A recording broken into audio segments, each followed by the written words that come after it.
ગુજરાતમાંથી ચોમાસું વિદાય લઈ રહ્યું છે। એવા સમયે પણ વિરામ બાદ ફરી એક વખત વલસાડ જિલ્લામાં વરસાદી માહોલ જામ્યો છે।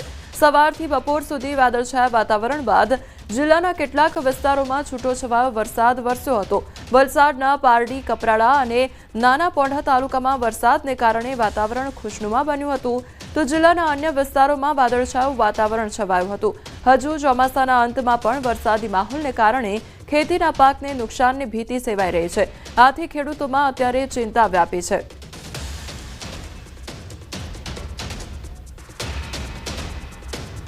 અરવલ્લી જિલ્લામાં વહેલી સવારે વાતાવરણમાં પલટો આવ્યો છે। વાદળછાયા વાતાવરણ સાથે વરસાદી ઝાપટું પડ્યું છે। મેઘરજના ગ્રામ્ય વિસ્તારમાં વરસાદ ખાબકી રહ્યો છે। રેલાવાડા વિસ્તારમાં વહેલી સવારે વરસાદી માહોલ જોવા મળી રહ્યો છે। તો અરવલ્લીના આ દ્રશ્યો સામે આવ્યા છે કે મેઘરજના ગ્રામ્ય વિસ્તારમાં પણ વરસાદી માહોલ જામ્યો છે।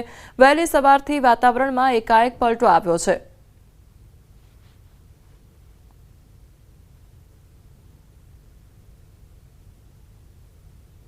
આ તરફ અરવલ્લી જિલ્લાના વાતાવરણમાં પણ પલટો જોવા મળ્યો છે। મોડાસા સહિત અન્ય વિસ્તારોમાં વરસાદી ઝાપટા પડ્યા છે।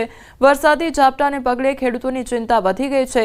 મગફળી, સોયાબીન જેવા પાકોને નુકસાન થઈ શકે છે।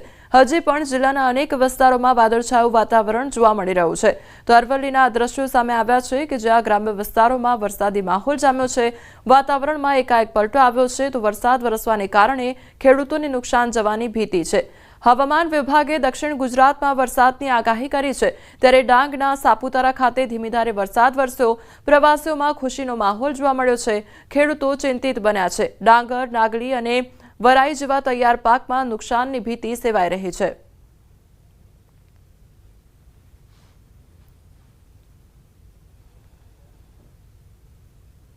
સૌરાષ્ટ્રનો બીજા નંબરનો સૌથી મોટો ગણાતો ભાદર એક ડેમ ઓવરફ્લો થયો છે। 34 ફૂટ સપાટી ધરાવતો ભાદર ડેમ ઓવરફ્લો થયો છે, તો ભાદર એક ડેમનો એક દરવાજો અડધો ફૂટ ખોલવામાં આવ્યો છે। 282 ક્યુસેક પાણીની આવક સામે 282 ક્યુસેક પાણીની જાવક થઈ છે।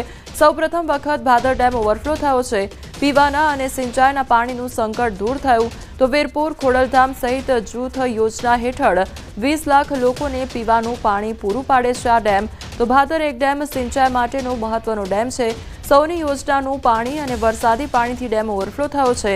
જેતપુર, ગોંડલ, ધોરાજી સહિતના ગામોને નદીના પટમાં અવરજવર નહીં કરવા માટે સૂચના આપવામાં આવી છે।